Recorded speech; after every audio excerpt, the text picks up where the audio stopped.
আসসালামু আলাইকুম সবাইকে, কেমন আছো সবাই? আশা করছি সবাই খুব ভালো আছো। আলহামদুলিল্লাহ আমি খুব ভালো আছি। তো আজকে একটা নতুন ব্লগ নিয়ে তোমাদেরকে চলে এসেছি। আজকে আমরা যাব আমার আপার মামা শ্বশুরের বাড়ি। তো সেখানে আমাদের ইনভিটেশন ছিল। তো এই দিন একটু বৃষ্টি হয়েছিল, তো রাস্তায় মানে এই দিনটা সকাল থেকে কিন্তু বৃষ্টি হচ্ছিল।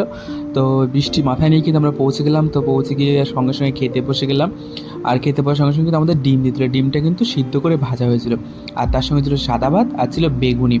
আর বেগুনি যদি থাকে তো তার সাথে আর কি থাকবে তোমরা নিশ্চয়ই বুঝতেই পারছো। হ্যাঁ, তার সাথে ছিল সুন্দর একটু স্পাইসি স্পাইসি ডাল, মানে একটু ঝাল ঝাল ডাল ছিল।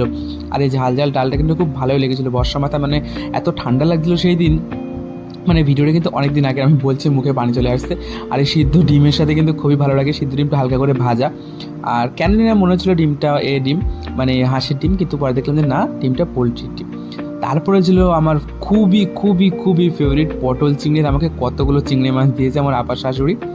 তো ওরা কিন্তু সত্যি খুব ভালোবাসে আমাকে, আর ওরা মানুষগুলো কিন্তু সত্যিই খুব সুন্দর। আর তারপরে এই জিনিসটা কী ছিল দেখি, তোমরা বলো তো দেখি।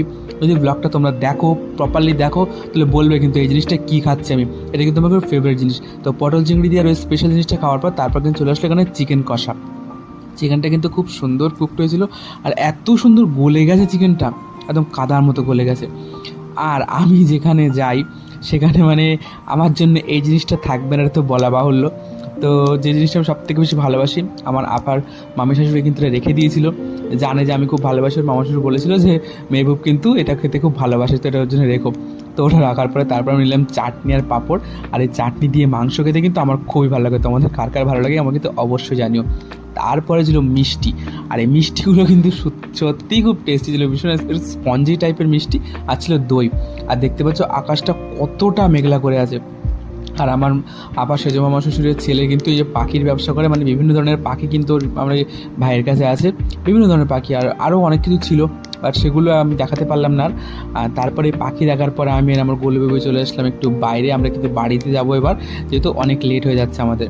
তো বাড়িতে যাওয়ার আগে কিন্তু আমরা যাব আমার আপার মামা শ্বশুর, মানে বড় মামা শ্বশুরদের বাড়ি। মানে ওনারা একটু সাইডে আবার একটা ঘর করে দেন, তো সেখানে কিন্তু ওনারা আপাতত থাকেন। তো সেখান থেকে একটু ঘুরে আসার কথা আছে।